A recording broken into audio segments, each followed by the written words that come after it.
These help us remember. These battle scars don't look like they're faded, don't look like they're ever gone away. They ain't never gonna change. These battles. Growing up, I had a dream, something no one else could see. Tell me what it means when your faith is falling beneath your knees and you can't breathe. Everything you see reminds you of what you're not or something you won't be. You gotta take what you're given, that's how we live it. Don't be mad at the system, it's simply how we've existed. I hear a lot of people talking like they politicians and choose to be an accountant because it's safe in the business. Not because they wanna do it, just because they heard it pays. And who the fuck wants to be poor knowing that's how we've been raised? Society is getting heavy, I can feel the weight. The pressure of success is like 100 million pounds of shame. And that's the reason I'm staying up late, trying to find a way to escape the stereotypes. This day and age is making me feel like the only way I'll be happy is getting signed to a label and making money through rapping. I wanna share my emotion because this world is attacking the very principle of life that lets the people be happy. If you don't have a reason to breathe, why even live? These battle scars are impressions of everything that it is. Scars don't look like they're faded, don't look like they're ever gone away. They ain't never gonna change. These battle scars don't look like they're faded, don't look like they're ever gone away. They ain't never gonna change. These battles. Now, if I had a voice that reached 100 million people, I'd tell them there's a reason that we're all created equal. Cause some decide to be great and some decide a sequel to an average person's life is simply what they want to be. So you make your decision, all I know is what I'm given. Won't define the life I lead or the way I dwell in existence. I've seen a greater image on the walls of where I'm living, and the words twisted and scripted remind me of something written. Faith is a gift that is given down to the people. If one believes it, one receives it. It's given if it is needed. Don't ever think you're trapped in a life that you never wanted. Your options are infinite, that's some mathematical logic. I'm not saying I'm a prophet, I'm speaking for what it's worth. These lyrics define my prayers and these battle scars on my church. Not saying I'm a prophet, I'm speaking for what it's worth. These lyrics define my prayers, these battle scars on my church. Scars don't look like they're faded, don't look like they're ever gone away. They ain't never gonna change. These battle scars don't look like they're faded, don't look like they're ever gone away. They ain't never gonna change. These battles.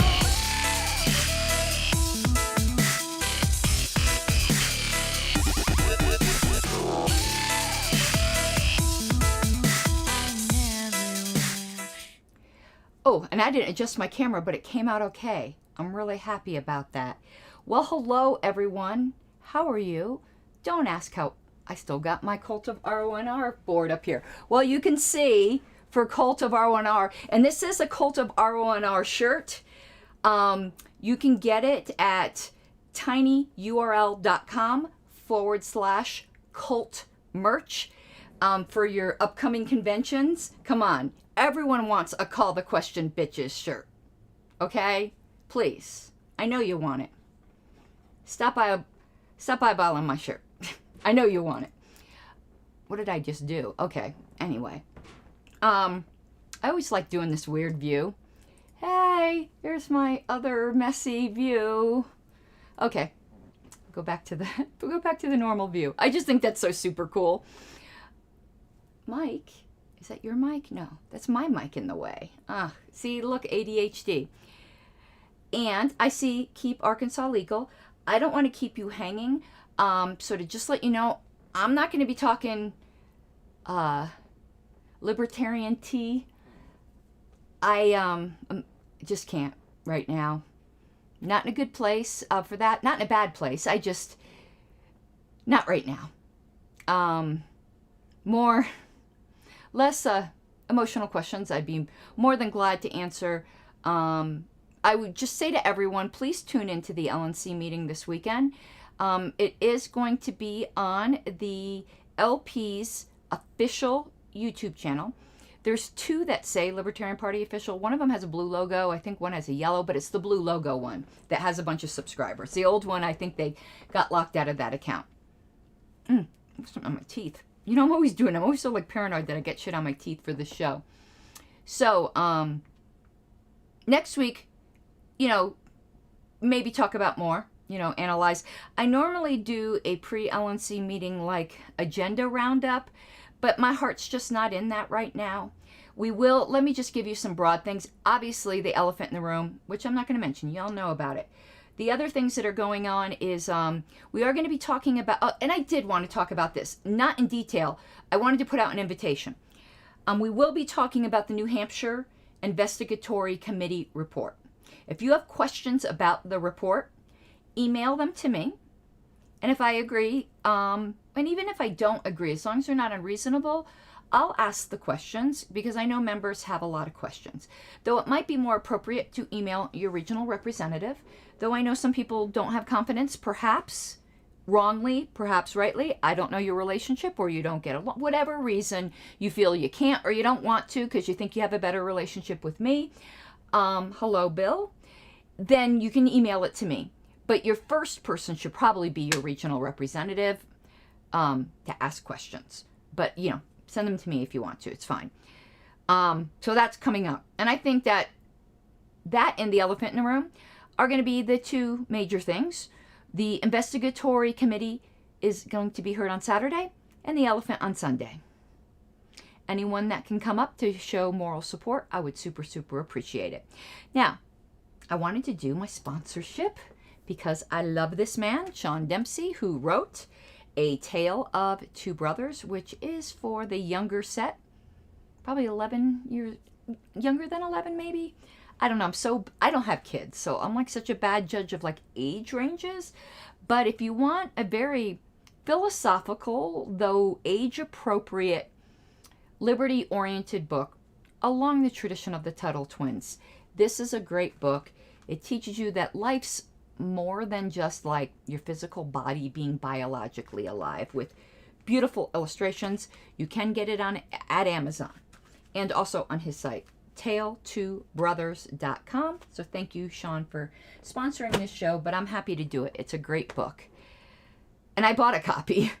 He gave me a copy that I gave away, and I bought another copy.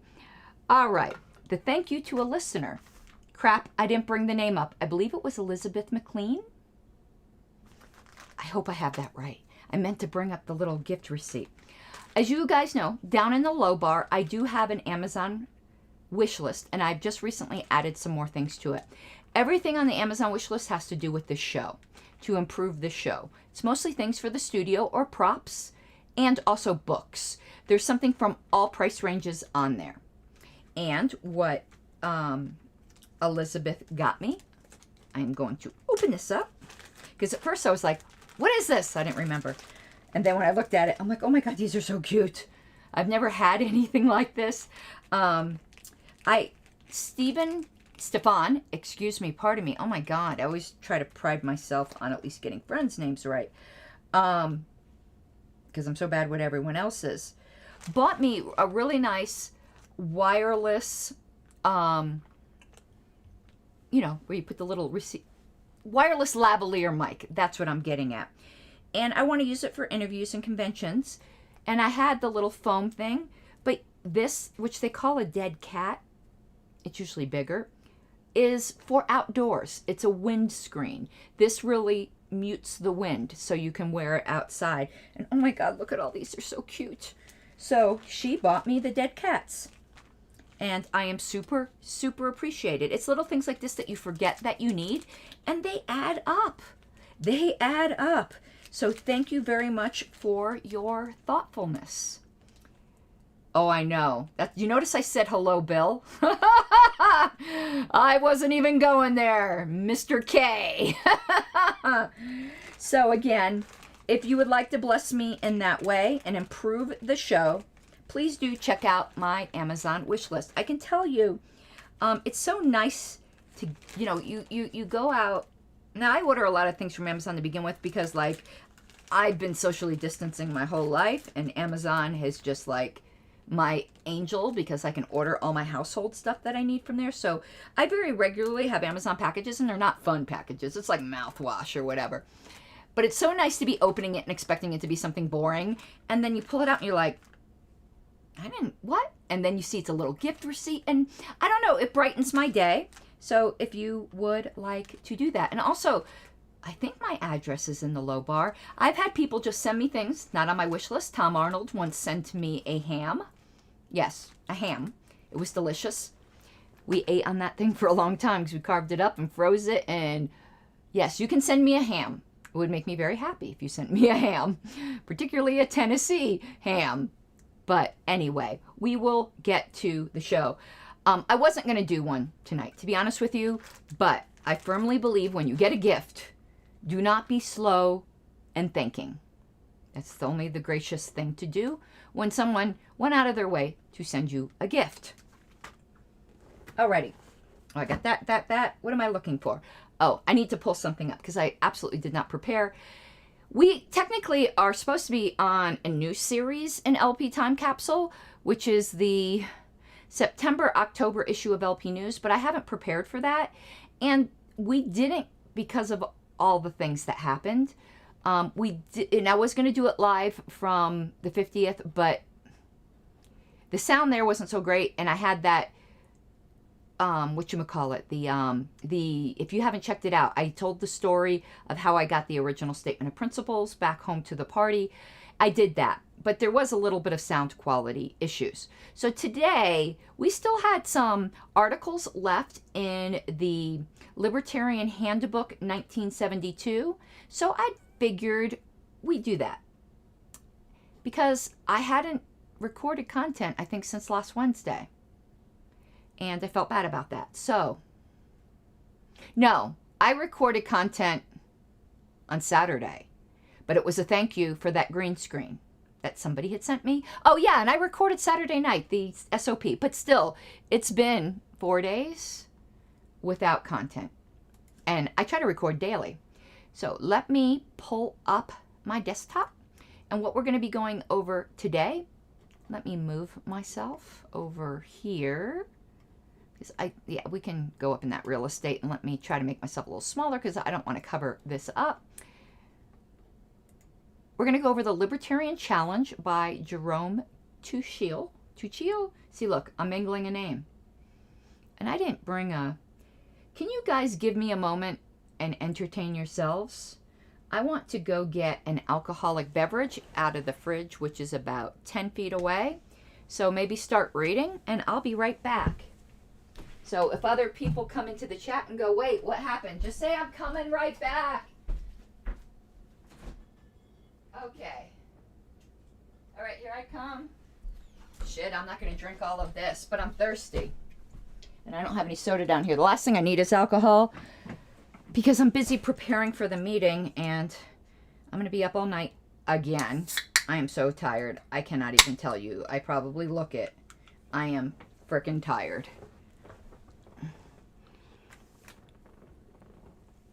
Okay, the Libertarian Challenge, and I did not bring my little hard copy of the book, so I'm reading from the screen. So if I'm like leaning in and squinting, that's because I'm old and I can't see. Oh God, I really can't see. Oh my God, I don't want to expand it because then it will make it blow it up on your screen. I don't want to do that. All right, so it says I'm scooting forward. Certain libertarian principles, or no, it just says certain principles, are so fundamental to the entire human condition. Did we read this? Yeah, no, we didn't. I think I read it, but not with you guys. That no serious person, regardless of his politics, will take... We did read this, didn't we? You guys tell me. We did. Okay, no, we did this. Either that or... Right, we did. Apologies. We wanted to go over the idea of a libertarian party. God, I'm glad I remembered that. By Michael Holmes. Wanted to give you first... Michael Holmes was the editor of American Libertarian. He's, I believe, in Texas. He's an OG libertarian, and one of my nails has fallen off. Gonna have to fix that. OG libertarian. Sorry, I really do have ADHD, don't I? Original libertarian, an OG. And he's now not happy with the party, as a lot of people tend, and I'm not saying it has anything to do with anything recent. He's been away from the party for a long time. It just goes to show you that, okay. See how I mangle names? So it's goes to show that nothing changes. I mean, I'm not sure what he's mad at the party for, but it's nothing during my tenure. It's not my fault. So, but let's go. The idea of a libertarian party. Libertarians, with their basic commitment to voluntary social interaction by nature, find politics and the political process unpalatable at best and dangerous at worst. Amen. Preach it, Michael. Sincerely caring about living in a world with greater human freedom, they are faced with the enormous problem of radically changing the present collectivistic and anti-human socio-intellectual climate. That was a mouthful, and this was in 1972. Whew, things have gotten way worse. As one of the ways in which, way worse in some ways, and way better in others. I mean, in 1972, you know, gays were like super marginalized, so you can't always pretend like things are always getting worse. But, you know, overall freedom, well, I guess it depends. There are a lot of ways in which the government has, I think we can all agree the government has expanded. As one of the ways in which to bring about a libertarian society, there are now various groups of libertarians working in the traditionally occupied area of social change politics. My eyes are getting worse. I need to get an eye check. The Libertarian Party and the New Jersey-based Citizens for a Restructured Republic. Has anyone ever heard of them? We're going to go on some rabbit trails. Let's look them up. So, Citizens for a Restructured, what was it? This is crap. I'm old. It was Citizens for a Restructured Republic. Okay.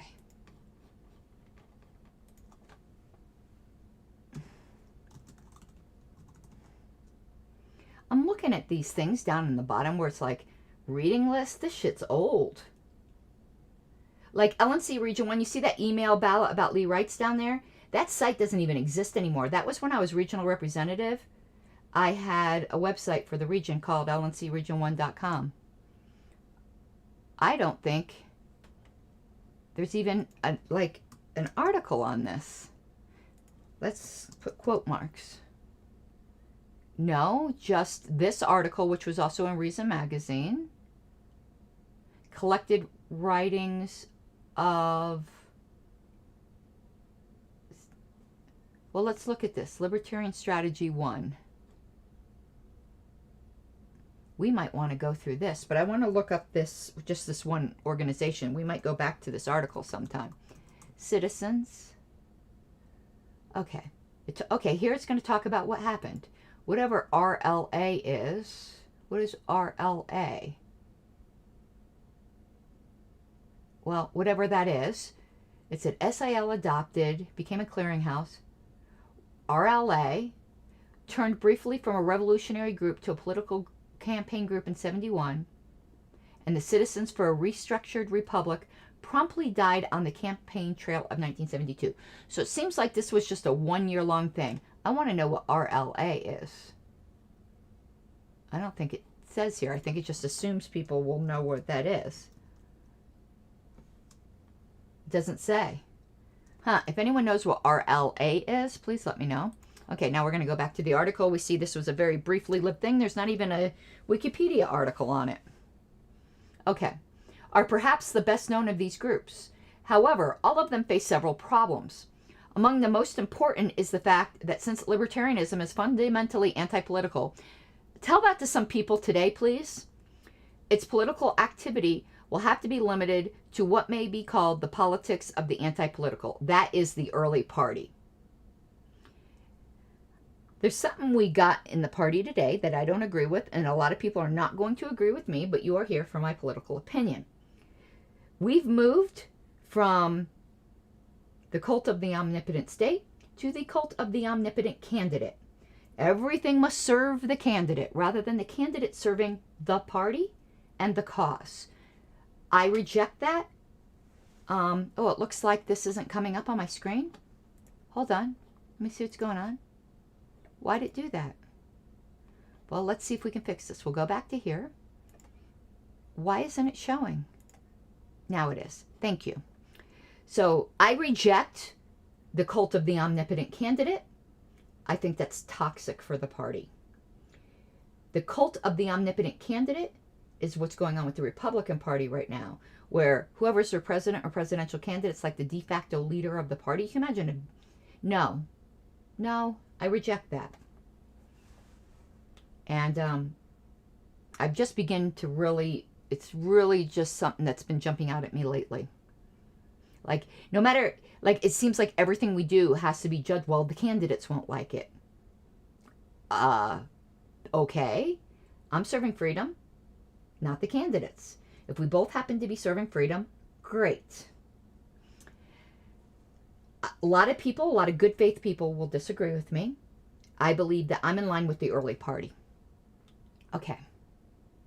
Additionally, many libertarians have come to their present position after leaving the sterile contemporary political arena and pseudo political groups such as YAF, which is Young Americans for Freedom, which served merely to stifle their initiative and blunt their libertarian sentiments. And I think Young Americans for Liberty does that today. Radical Libertarian Alliance. Thank you, Elastic Giraffe. Yes, thank you. Criticism of libertarian political activity has come from many quarters, most recently from Don Ernsberger, director of the Society for Individual Liberty. Some of the arguments he advanced were A, the fact that political changes stem from socio-intellectual changes, not vice versa. He's absolutely correct. That doesn't mean, though, you can't, well, he's true, but that's not really an argument against getting involved in politics. B, political activities attract only superficial supporters. That can be true.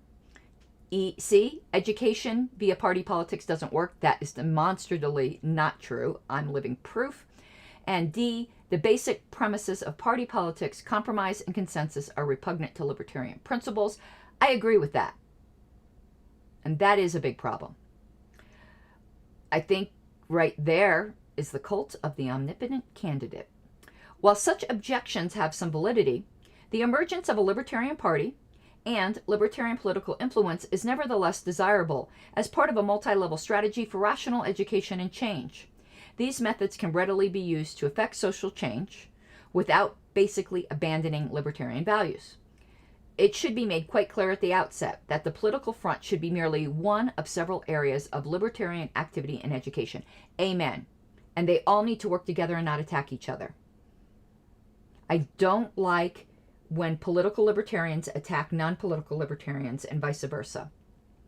The importance of direct action, resistance, avoidance, education, interest groups, orientation, alternative institutions, and self-liberation need not be de-emphasized nor neglected. In addition to such activities, however, it is virtually inevitable that libertarians take on the initial concrete steps both to depoliticize and liberate the individual by traveling the historically and socially acceptable route of political action. Agree. Remember, again, I always tell you guys, because I think sometimes people get a bit shy, though my regular listeners know, this is participatory podcast. Podcast, what am I saying? I call everything a podcast, just get used to it. Show. Of course, you don't have to. I would not violate your consent, but I do enjoy comments. Almost all the areas of immediate practical interest to individuals, such as tax reform and repeal, civil liberties reform, the elimination of crimes without victims, conscription, putting the economy back into the hands of a free market, isolationism.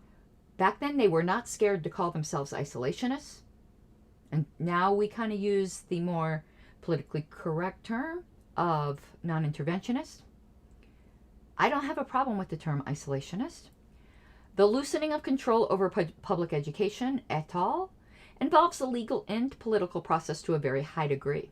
While many are working hard for such changes, some fail to realize that in the end, it will be the statesmen, the judges, the lawyers, and to some extent the participants in the electoral process who will actually make the reforms and repeals that libertarians desire. Might disagree there. Without some kind of direct representation in the political sphere, libertarians will be compelled to rely on reluctant conservatives, e.g. Goldwater. Excuse me. Phew. Woo, sorry about that. Or issue-oriented liberals, e.g. Hatfield. Disagree. I thought I disagree. I think sometimes the people who get elected are just there to run interference for the social activists.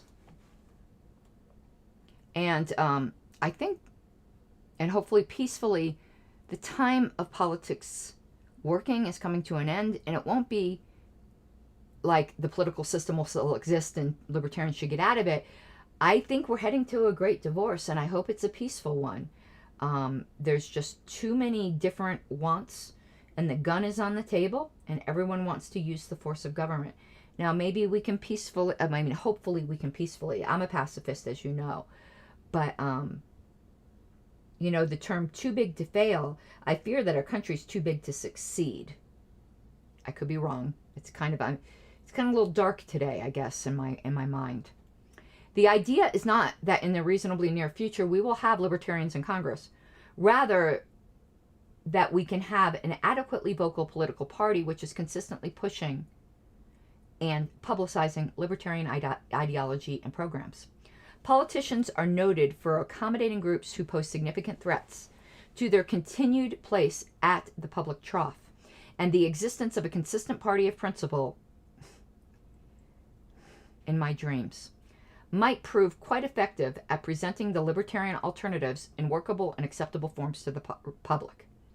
Furthermore, the educational value of even having a Libertarian Party label on the ballot would probably evoke more curiosity as to what it stands for than would 1,000 tables on 1,000 campuses. Absolutely agreed. Oh, I didn't hear Tom Woods today. I think secession is the future. Thank you, Daniel Tweet. That actually means a great deal to me. Daniel said, for those of you who aren't seeing the chat, your hang in there-ness is awesome. Thank you. In addition to the general strategic advantages, working in the political sphere would serve as a tangible magnet for both energy and financial resources, which could then be channeled in a socially acceptable manner, and with some means of assessing the feedback. As perverted as it seems, it is far more palatable to hand the citizens some campaign literature about candidate blats with platform XYZ than to hand someone a pamphlet which explains the evils and perils of government. Absolutely agree. It's a Trojan horse, a good kind, for us. Because it is an institution of sorts, a political party can serve as an acceptable outlet for activism and an effective inlet for money. Oh, I like outlet, inlet. I like that. People feel more secure about donating time and money to a political party than to a free-floating philosophical group with erudite goals, esoteric ambitions that nobody understands, and radically new methods for attaining social change. A political party with frequent local and national elections and publicity can serve as a tolerable and effective tool for activism. Want to know what's interesting? Something that just happened to me right there, and I'm wondering if it happens to you. We're so used today to automatic typesetting by our computers. I get, and I think most people do, get really discombobulated by words that divide at the end of a sentence with the hyphen because they ran out of room, because that's not something we really deal with in modern writing. So let's see, is there another page? Let's look down. Oh my God, how many pages is this thing? Okay. I think it's worth reading the whole thing. I think there's a lot of points here, but this is all we're going to do for tonight. It should be stressed, and I might do some more this weekend. I'm not going to talk about the meeting till the meeting's over. Just FYI. So if any spies are watching this program for some kind of juicy nugget to go run and tattle on me for, I would love to be unkind and just let you waste your time, but I'm telling you right now, you can go do something else. I am sticking to history. It should be stressed at this point that the primary purpose of a libertarian political party would not be to have libertarians elected into office. Ha! I'm just going to stop there. Just stop there for a moment. Soak that in. Of course, they were saying initially, and a lot of people would say, well, that was initially, that's not today. But we didn't follow their course. It would have been not today if we listened. But we didn't. Although that would be the ostensible goal. The present likelihood of such an occurrence, even on a local level, is fairly small. Well, and that's not true anymore. On a local level, it's not fairly small. I think the statistic is we win 25% of races we enter on local and run real campaigns, not line holders. While actual political success should be welcomed when it does come about, absolutely. However, the initial results of libertarian political activity would be primarily educational. Mr. Amash, please read this. With opportunity for equal time and public debate. Now, this is a time where it was demanded that equal time be given. It kind of bothers me that they kind of view it. I mean, obviously, if the state is forcing it and the other political parties are forcing it, we have to play on the field that exists. But I think at the same time as acknowledging it, that they should decry it at the same time. It's interesting that you say language and history, Daniel, because another show I wanted to start had absolutely nothing to do with politics, is a show on words, you know, like a daily short thing on maybe some different, like for a year, maybe it would be like going through those arcane words, you know, obsolete words type things. I've got a whole like framework already in my head, but it's just something I haven't implemented yet. Don't really know the format. I'd like to do it. Like, do I want to do it by myself? Do I want to co-host? I don't really know. I think probably best with a co-host if I found the right one. But I think that could be hugely popular. But I don't do these things like to be popular. Like the Cult of RONR, I love. And if you judge hugely popular by subscribers or view time or patrons, yeah, that's the interrelation. I'm a historian at heart, fucking not a politician, that's for sure. And I've been brewing on this for a while. And I love words, and languages. So that's why I love that show. If you haven't listened to it, called Away with Words, it's so good. Oh my God, it's so good. But anyway, where were we at? Oh, equal time and public debate. The dissemination of and I got a name for the show already too, by the way. The show that I don't have. The dissemination of a consistent set of libertarian proposals, such as is currently embodied in the temporary Libertarian Party platform, and the interaction with large numbers of people, the educational effect of such a major undertaking would be enormous. This point has not been lost on parties on the left, such as the, I guess that's Communist Party USA, Peace and Freedom, or the Socialist Workers' Party, which still exists, by the way. These factions, particularly the latter, have successfully used this approach for their own educational purposes. While they have generally been unsuccessful at electing their candidates, they have nevertheless been able to put their messages across by using the political forum. Worries about organizational bureaucracy. Okay, I'm triggered. Just let me be triggered for a minute. Let me just take a drink. Here's to bureaucracy and bureaucrats. Daniel, I absolutely agree. Okay. Where was I at? Organizational bureaucracy. I don't know a thing about organizational bureaucracy. Not a thing. And political opportunism. I don't know a damn thing about that either. Are indeed areas of concern, especially in light of past experiences by many libertarians.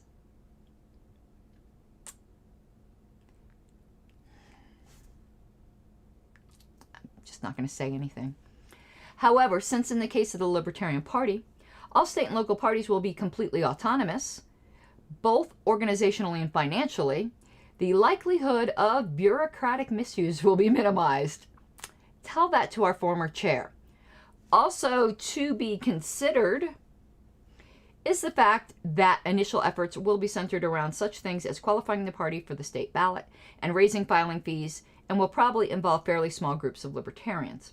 It should also be stressed that libertarians who bear antagonism against voluntary types of organizations such as political parties are in effect contradicting their own principles, since, after all, it is a voluntary organization that libertarians are trying to extend to all facets of society. I disagree with him. I don't think that was very charitable. When you examine someone's claims for at least consistency to see if they're contradicting themselves, you have to take on their presuppositions. And the people who are opposed to political activity firmly believe it's violence. And if it is violence, their presupposition, they are not being contradictory in opposing it. I like strong manning rather than straw manning. If individuals cannot even trust their own voluntary organizational structures, that's not the issue. Very unfair. The arguments in favor of voluntary societal organization will certainly seem hollow. You don't get to have a voluntary organization that commits violence. I'm not, obviously I reject that presupposition, but you didn't argue against their case here, Michael. And the final analysis, the virtue of voluntary organization lies ultimately in the fact that, should misuse occur, the individual can always quit and form new organizational forms. True. But what that minimizes, and you have to minimize it, is the tremendous emotional and personal harm. And I don't mean harm in the sense of the nap. I mean harm in the sense of wounding people that can happen. Many libertarians have already had this experience. Just give me a moment.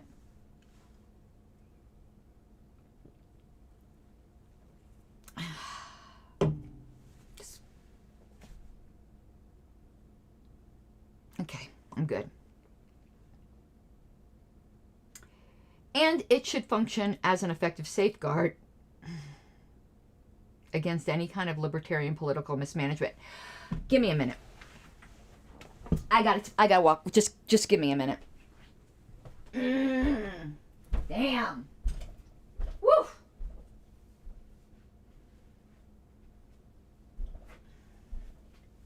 Okay. All right. I'm back. Back. Okay, I'm good. I just let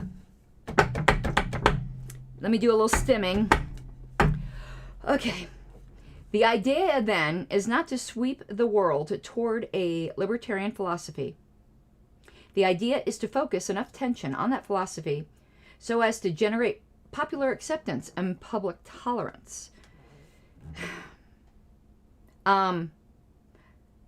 There was something at PorkFest, and we talked about it. If you haven't seen my interview on Unsafe Spaces, and I never pointed out the shirt they gave me, which has a porcupine on one side and a sheep on the other, with like that break mark. That, listen, porcupines can't. It's time to divorce. I think we didn't understand how hardwired. I'm becoming a bit of a political determinist.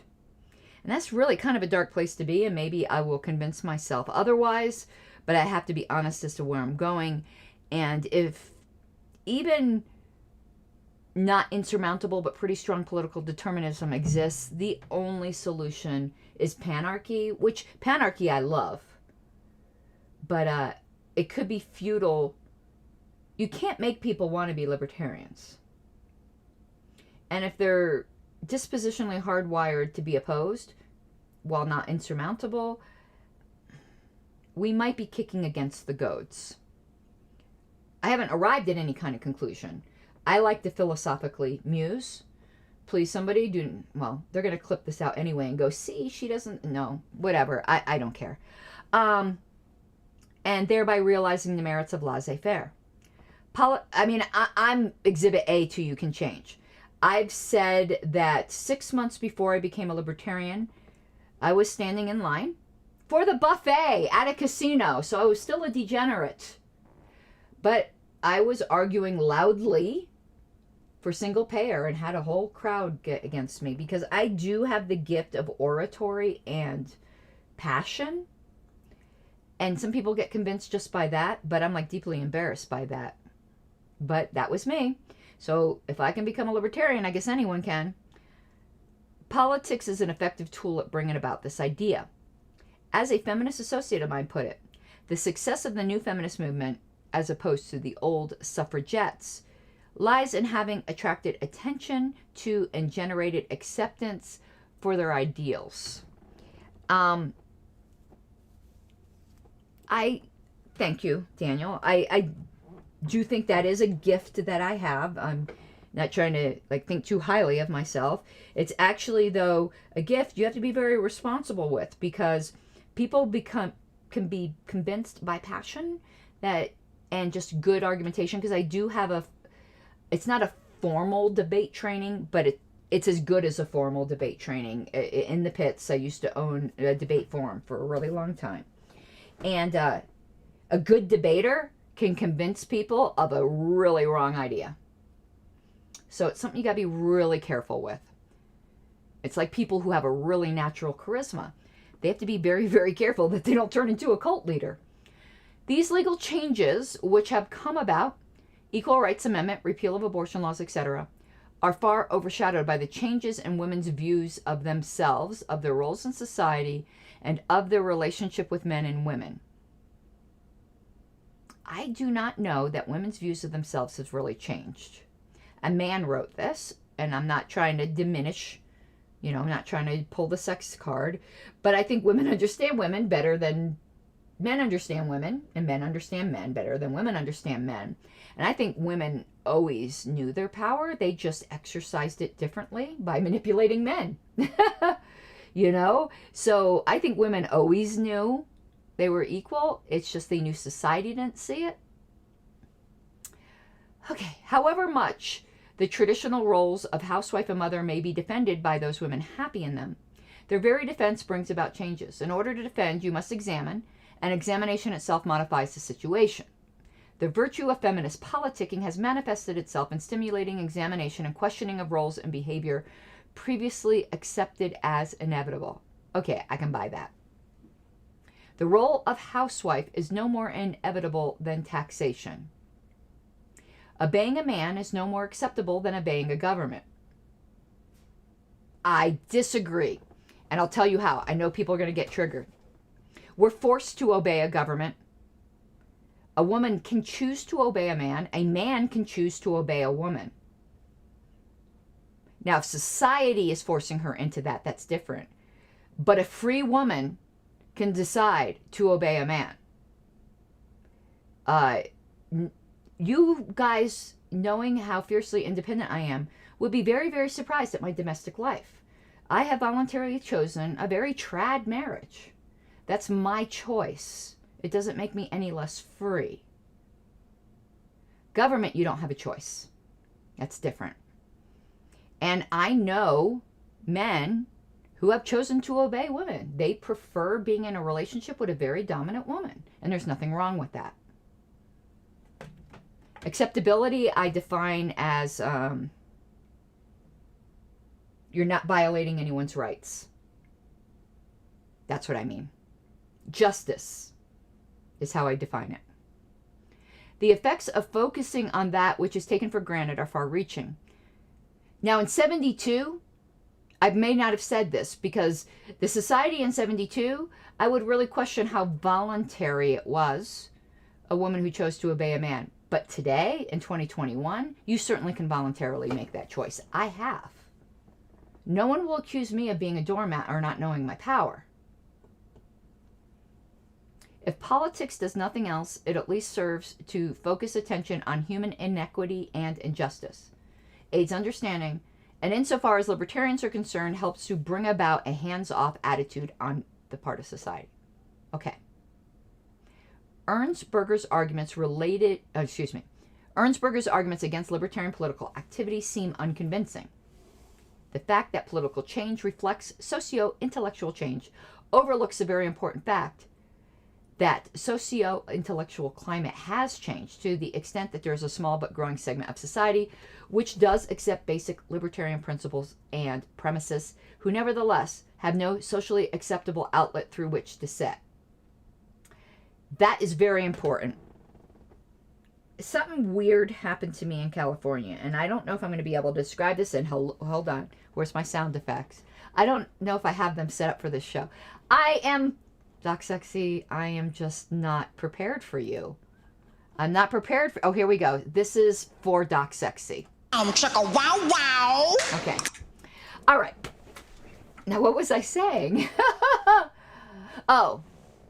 something very weird happened to me in California, besides me breaking a rib. Me breaking a rib, though, was a direct result.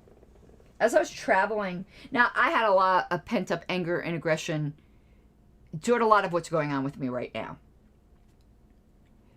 But as I was traveling to California for regional training, I'm in the airport, you know, doing through all the government bullshit, just watching the enslavement of people around me.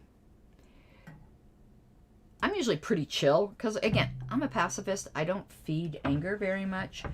But that day, I just was growing more and more enraged. Like, literally just fucking enraged. Like, again, like, not a violent person.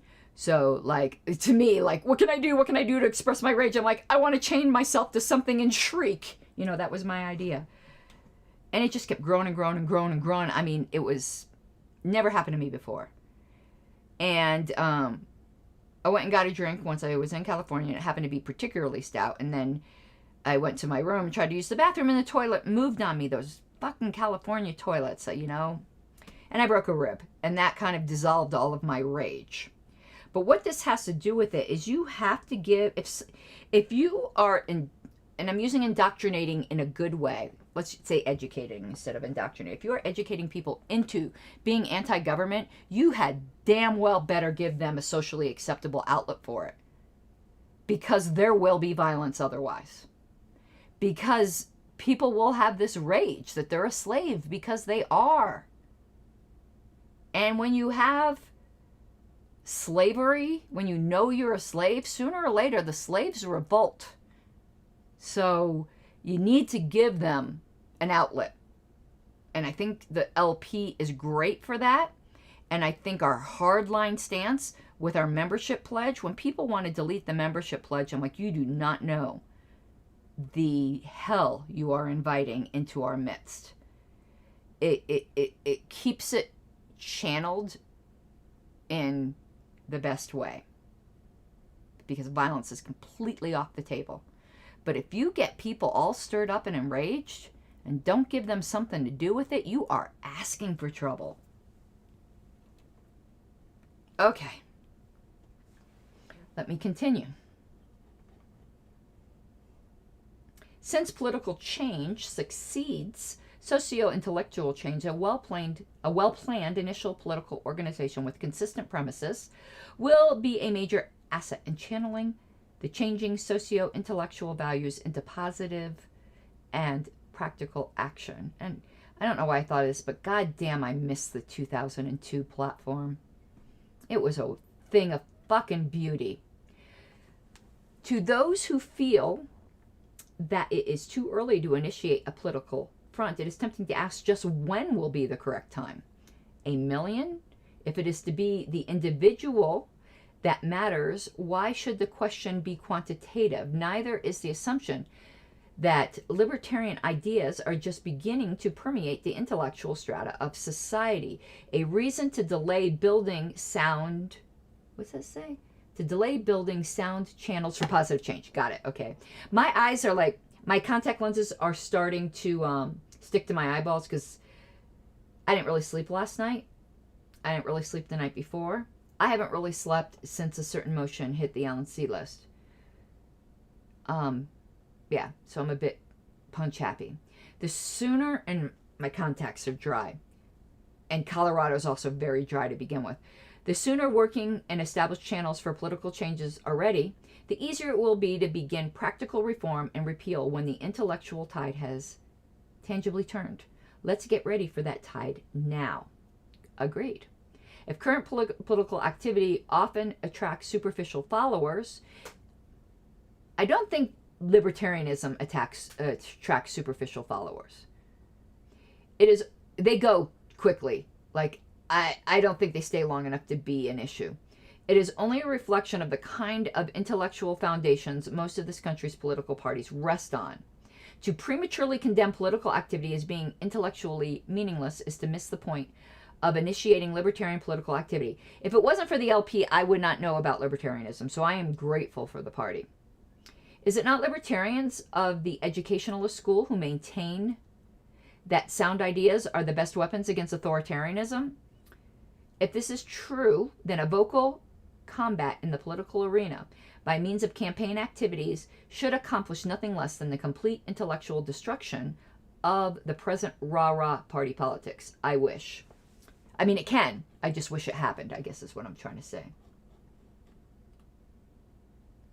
Elastic Giraffe said, people often overlook how high cost of living drove women into the workplace. Being a housewife or stay-at-home mom is a luxury many households could no longer afford, even for women who wanted it. Absolutely. Absolutely. Or a stay-home dad. Yeah, and the government wants more worker bees. Definitely. That's why the government, I think, has driven, even if unconsciously, some of the more toxic elements of modern-day feminism. All right, we're on the last part here. This has been a great article. I hate to say this, but this is way better than David Nolan's article. But his, I think, it was to be published in a magazine. He had a really strict, I wonder if this whole thing was published in Reason, but I guess I'm trying to stand. Just speaking of Stan, oh my God. There's a hashtag on Twitter that I stan Karen Ann. I'm so fucking... My life has not turned out. I mean, wow. To maintain that the political arena is an effective place to conduct educational efforts is to misjudge both the nature of the political process and the intelligence of the authoritarian left. Both the Communist Party and the Social... I couldn't figure out if he was trying to insult the left or compliment. He was trying to compliment them. Both the Communist Party and the Socialist Workers' Party have long maintained small political parties primarily as a convenient vehicle for their educational activities. Given the generally limited resources of these radical groups, one would be seriously underestimating the intelligence of these groups to maintain that they have been wasting their time by pushing their views through political activism. That is a fucking powerful point. As sad as it is true that for most Americans, the major part of their political education with respect to social issues is obtained during the frequent political campaigns, both local and national.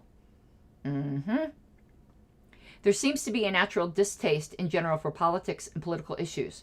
That's a distinctly American thing, and that's good, I think. But it's hard to educate people that way, but it's good and bad.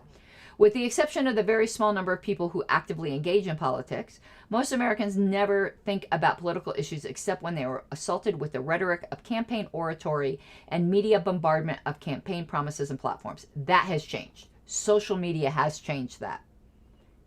And we can leverage that if we're not censored off the platforms. To neglect this significant opportunity to reach large numbers of intelligent people at a time when they become most conscious of social and political issues would be a serious and unnecessary mistake. As part of a multi-level effort to put forth the libertarian message, let's not a priori neglect any important chances to do so.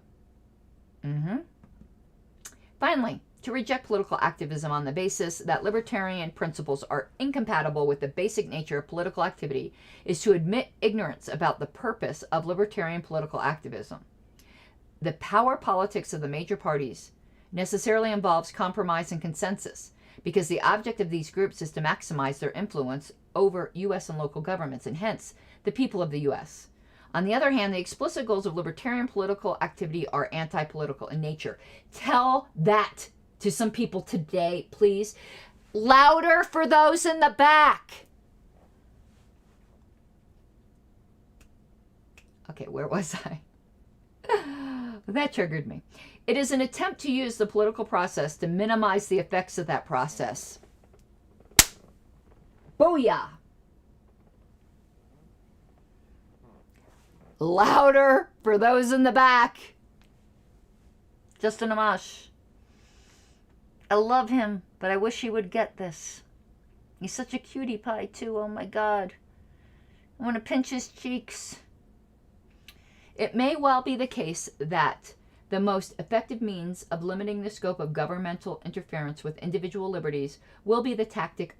I'm going to start from the beginning because I read through this and I'm like, I want to cheer. Let me just take a drink before I read this beauty of a sentence. Michael Holmes, you are a good writer. Okay. It may well be the case, and I'm going to tweet this out.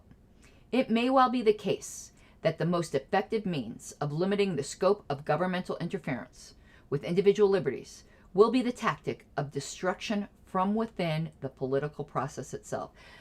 When I'm talking to anarchists, I say crap like that all the time. The way I like to do it is I said I think of myself as a computer virus inserted into the system to bring the shit down. If one contends that libertarian political involvement will ultimately be anti-libertarian in practice, it can only be said that such a position precludes the existence of any kind of libertarian society, i.e. no libertarian society is possible if libertarians cannot be trusted to stick by their principles. That is a fantastic point. And if this view is taken, only some kind of external process, revolution, or a mysterious withering away of the state, which doesn't happen, is possible to bring about libertarian change. But if one views change as a process of working within the generally accepted societal structures, as is likely to be the case in at least the near future, the choice becomes one of either building libertarian political forces or relying on the sympathies of other political forces. The former alternative seems to be clearly preferable. I'm just stopping a second because I'm just thinking of a post I made about the tender mercies of certain groups. The method of moving society toward a more rational direction will have to occur on many levels and by many different means. Correct. The road to a free society is not a narrow one. Correct. I had to think about that a second. To maintain that any particular way is the only way and that all other approaches are worthless is to maintain a rigid, dogmatic, and ultimately anti-libertarian attitude. I would say you've just then created a religion. While the use of the political process carries its own particular set of advantages, this method does not preclude or he's repeating himself here. This got too wordy at this point. This method does not preclude or de-emphasize the importance of any other methods to change. I think he used those exact words like on the last page. In fact, the intended result of libertarian political activity will be to emphasize the fundamental problem of any kind of political activity, the rule of men by men. Libertarians should work for the day when the political means of conducting the relationship among men living in society will be reduced to its ultimate minimum level, and hopefully that is none. But by any future projections, the era of libertarianism remains a distant goal. As one who is, God, I can't read when the word interested. It really, does it throw anyone else for a loop when the word interrupts like that? And improving the present social climate. I propose that political activity of some kind seems to be the most promising method of attaining meaningful change. That's why I stay in the party, because I agree with him. Let's just leave it at that. The basic fact that individual human effort does determine the course of future social direction must never be neglected. The important thing for any libertarian is to realize that without some kind of effective individual effort, the kind of society libertarians visualize will never become real. Political activity can be one means of attaining that goal. Rather than condemning that method out of hand as ineffective, libertarians should allow experience and reality to be the ultimate judges of successful pro-life activity. That word meant something different there. And we're going to read that second part. I just want to say in general, well, the national, I see down there that last sentence, libertarians should support the NRA and other groups attempting to stop this takeover. Well, I assume the National Rifle Association was better then than it is now. But let's, I want to just take another slug here a second. I should have brought my eye drops because my eyes are just so super dry right now. And I'm just thinking as I'm looking around, something else I need to stick on my Amazon wish list. Something else I do need. All right. Gun control is a specific issue with wide-ranging implications. The idea of gun control in a free society is an absurdity. Louder for those in the back. The only reason for the disarming of the populace is the control of the populace, not arms. But think of the children. You monster. You know I'm being facetious. Those humanitarians who express their concern for the unfortunate victims of the coercive use of firearms by criminals have no concept of liberty, other than something granted for the common good as they see it. The responsibility of liberty cannot be faced by those men. The very concept of responsibility is repugnant to them. Witness the fact that these are invariably the same men who blame society for the acts of criminals. Do they? I mean, look, social issues were different then, had different contexts, but I don't understand that sentence. Their theme is common guilt. I don't think that's true today, but oh my God, I love this sentence. Their purpose is common slavery. Booyah, man. That was good. I really enjoyed that article. That's the best article in this magazine. I'm curious if you agree. I'm going to extract that out, I think, as a separate article on Lpedia. That is damn good. Okay. We still need to cover the Mercenary Menace. And then that will finish. Well, there's still a little bit left here. So before we go to the new LP news, I want to finish this booklet. So we're gonna continue. Why should I be so, strident on like the plan, the vision I had for doing LP Time Capsule? But I want to do it soon. And this is a great distraction for me. You guys might have noticed that when I get upset, I kind of just go to my happy place, which is history. It's very warm and soothing to me. I usually go to the storage when I'm really upset, and then next thing you know, I'm very happy. And thank you, Ryan. I really enjoyed that. And if there's someone you think needs to hear that article, and I think there's quite a bit, I think it gives a great perspective. All right, guys, it's 11:30. I got to leave for the airport at 3 a.m. And I will be in Kentucky. I hope to see some of you in Kentucky. Nothing to do with the drama. I just want to see you and fellowship together. So I do hope to see some of you, and that will be it for this evening. 1 second, I want to do full screen again for my big, beautiful face. It's nothing looking too beautiful right now. Oh my God, I do look like I haven't slept. Look how sallow I look. Okay, sorry. I'm not a sight for sore eyes. That's for sure. This isn't... My hair looks good, though. Wayne just dyed it. I'm so glad he learned to dye it, because my hairdresser who gave me a good deal is moving out of state because Colorado's become too damn expensive. Hello. That's a great name, Benjamin. I'm sorry, but we are finishing up. I do hope you'll go back and listen. Before we go, I would like to... Okay, I got news for everyone. Because of the motion that happened and me having to prepare my defense, I did not get to start that job. I had to decline it.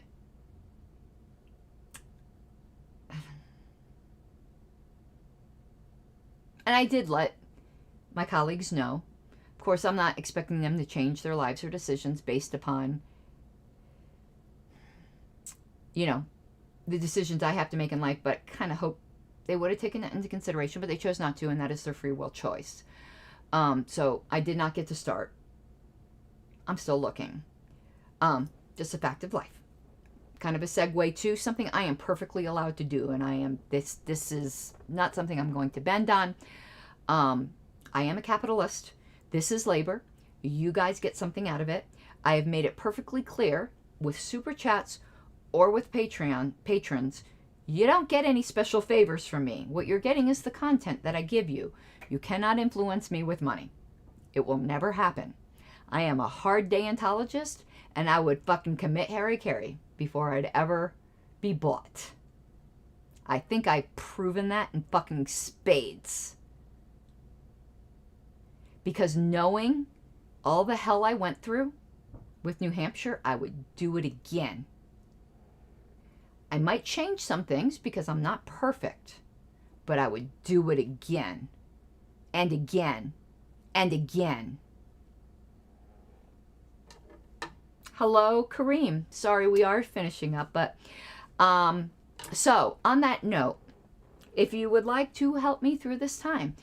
And maybe all of this is for a reason that will help me get into full-time liberty activism.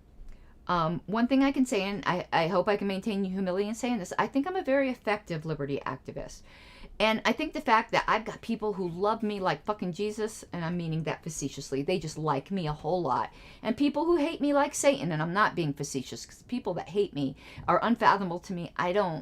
Hate is unfathomable to me. When I have hated people for doing me wrong, I have to spend days in prayer to get rid of it, because I don't like that feeling. But what I'm trying to say is, I think effective people make people feel something. And one thing you can say about me, I make people feel something. So if you would like to support that, I would ask you to become a patron. I just got a new patron today. I need to update my closing little sequence. I haven't done that yet. Oh, I don't want to do that. Where's my Patreon thing? Oh, right here. Patreon.com/Pink Flame of Liberty. You would make me happy tonight. I would get, I got to film myself. See, I never know when I'm going to open my email and it says new patron, but I'm like, I get this goofy smile. I can feel it come across my face. So if you would like to make me have a goofy smile, please become a patron. But again, no obligation. You know, I do the show voluntarily. Also, I do have some cool merchandise. But Cultivar on R also has merchandise. Call the Question Bitches shirt you can get at tinyurl.com/cult merch. Get this for your next convention, because I just think it's freaking hilarious.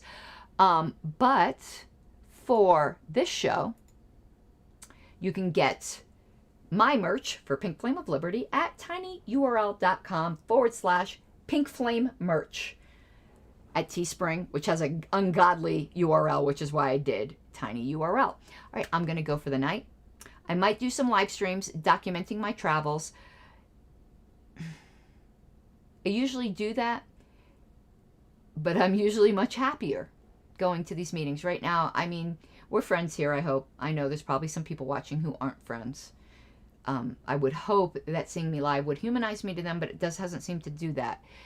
I feel right now like a sheep being led to the slaughter. Honestly, that's how I feel. And it sucks. You know? It sucks. I feel impending doom. So, I'm going to go now. And I hope to talk to you soon. And I hope you have an awesome weekend. And cue up the Patreon stuff.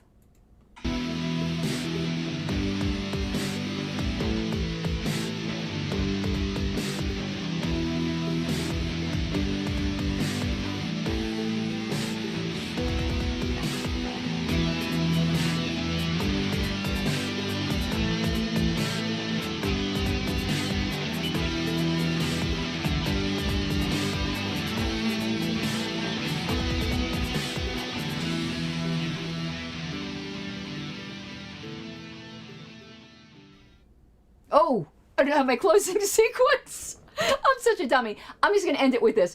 Bye-bye. You got to see me look all stupid. All right. Have a good night.